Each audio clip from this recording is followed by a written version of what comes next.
Le grand entretien avec Patrick Raboteur, qui a créé Mieux Fiscal. Ça fait rêver, Mieux Fiscal. Oui, tout à fait. Qu'est-ce que ça veut dire?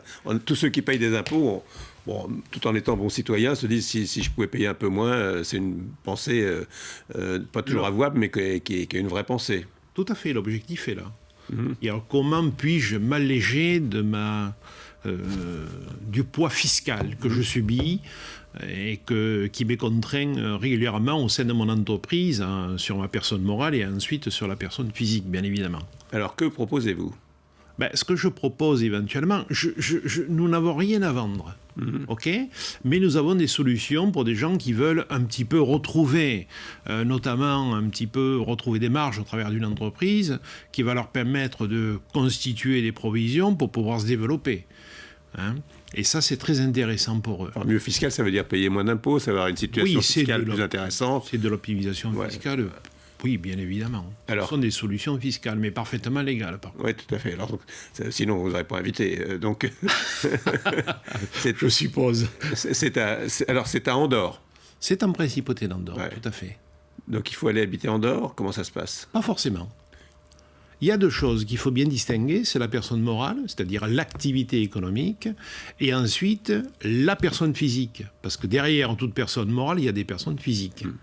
Et ce sont les personnes physiques que s'exerce le risque, on va dire, le risque fiscal.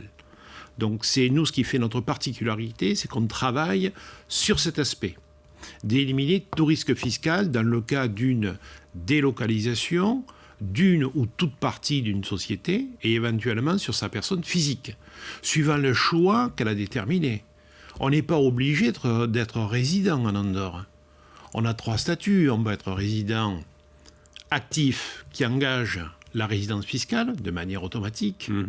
Soit on est résident passif, ce n'est pas le même statut. Les sportifs, par exemple, sont des résidents passifs. Et ensuite, il y a le non-résident. On peut très bien avoir une activité économique en Andorre sans être pour autant résident. Alors, comment ça se passe? Donc, on vous contacte si quelqu'un veut bénéficier de vos services. Oui. Et qu'est-ce que ça engage dans la vie personnelle d'un individu qui vous suit? Ça l'engage déjà à nous rencontrer au bureau. Et je puis vous assurer qu'une discussion sur cet aspect est relativement longue. Et les entretiens sont au minimum 3, 4, voire 6 heures d'entretien pour examiner la totalité de la situation de la personne qui souhaite créer soit une entreprise ou soit demander une expatriation fiscale.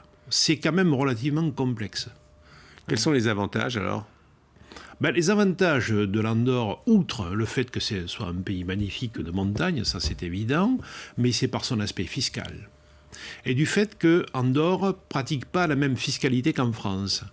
En Andorre, c'est très simple. On considère que lorsqu'on a payé l'impôt une fois, on n'a pas à le payer 2 fois. Si on prend par exemple l'exemple d'une entreprise française par comparaison, une entreprise française, elle réalise des bénéfices. Sur ces bénéfices, on va l'imposer. En plus, on va s'ajouter à la CSG et tout. Parfait. Une fois qu'on a purgé l'impôt, ce bénéfice devient forcément des dividendes. Mais les dividendes, ce n'est pas la personne morale, ça va à la personne physique. Parce qu'il y a au fait les dividendes, on ne les a pas fiscalisés, donc on fiscalise les dividendes. Donc 2 fois sur la même activité. Et du dividende, ça vient sur les revenus une 3e fois. Donc on a une espèce de millefeuille fiscal qui fait qu'à un moment donné, je dis bien pour un entrepreneur normal, c'est-à-dire quelqu'un qui a créé son entreprise, qui a son activité économique, qui passe toute sa vie, il passe des heures là-dedans, il se retrouve avec un taux d'imposition qui frise de 70 à 78%. Et on en a le cas, 10%. 10%. Les dividendes ne sont pas imposables puisque le bénéfice a été déjà fiscalisé. C'est une grosse différence. Le statut fiscal en Andorre, c'est un gros livre ou ça tient sur 3 lignes? Le statut fiscal, c'est simple. Pour une entreprise, c'est 10% d'imposition sur les bénéfices. Et ensuite, il y a 2 petites taxes commerciales sur l'activité commerciale en elle-même, qui est prise d'une part par le gouvernement et d'autre part par la commune. C'est de quel ordre? Et c'est tout. Souvent, alors, si c'est pas... Ça dépend du secteur dans lequel vous vous trouvez, ça dépend de la superficie que vous allez occuper, mais généralement, c'est l'ordre de 3... On va dire entre 600 et 1000 euros par an. Ouais. Donc on est très loin de ce que l'on connaît en France, évidemment. Qui sont vos clients ? Les clients, c'est surtout des entrepreneurs. Actuellement, beaucoup d'entrepreneurs jeunes qui travaillent sur les nouvelles technologies que l'on voit défiler régulièrement dans les bureaux. Combien vous avez de clients ? On va voir les chiffres avec Virginie. On a à peu près 300 clients que l'on suit ensuite parce qu'après, ils nous confient la comptabilité puisque le bureau est un bureau quand même d'expertise comptable au départ. Et donc, on poursuit pour les accompagner parce que la question est toujours posée. Alors, Patrick, qu'est-ce qu'on fait pour la comptabilité ? Donc, nous, on les accompagne en comptabilité. Après, c'est le logement. Donc, nous avons créé une agence immobilière pour satisfaire cette demande. Et maintenant, on est en train de créer un espace client pour se rapprocher un peu plus près du client, lui donner un peu plus d'autonomie. Alors, on va voir les chiffres de votre société, donc Mieux Fiscal avec Virginie Mas. Ce cabinet d'expertise comptable et fiscale de la Principauté d'Andorre a été créé en 2013 par votre invité Michel. Depuis sa création, le cabinet a accompagné plus de 300 clients et collabore avec 8 personnes. Le cabinet connaît une croissance stable depuis 2016 en raison des quotas. Leurs prévisions pour l'année 2022 sont de l'ordre de 20% grâce au marché de l'immobilier en pleine croissance. Donc on a vu avec Virginie que vous aviez 300 clients, c'est ça ? Et ça croît régulièrement, vous en avez de plus en plus ? Non, c'est une activité relativement stable parce que le gouvernement a limité forcément l'accès à l'Andorre. Donc il y a des quotas. Ouais. On ne pourra jamais accepter 20 000 nouvelles entreprises par an. Il y a des listes d'attente alors ? Comment ? Il y a des listes d'attente ? Il n'y a pas de liste d'attente. Ça se fait au fur et à mesure. L'expatriation n'est pas quelque chose de facile. Ouais. C'est pas, on ne dit pas... Ah oui, si on disait, monsieur, vous restez là, vous m'envoyez 3 éléments et puis vous avez votre société, vous êtes fiscalisé à l'Andorre, oui, on aurait 70 millions de personnes. Ce n'est pas le cas. Ça demande certaines contraintes. Évidemment. Comment vous est venue l'idée de créer Mieux Fiscal ? 2013. Ouais. 2013, lorsque le gouvernement andorran a permis aux étrangers de venir investir en Principauté d'Andorre sans avoir le besoin d'un prête-nom, ce qui était le cas auparavant. Donc aujourd'hui, vous voulez créer une société à Andorre, vous arrivez, vous avez 100% de départ. Point.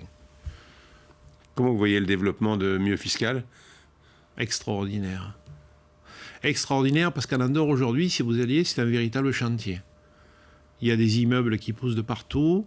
Le gouvernement a bien senti au travers également de la crise sanitaire qu'on avait un besoin d'avoir du sang nouveau et des entreprises venir de l'extérieur, de l'étranger.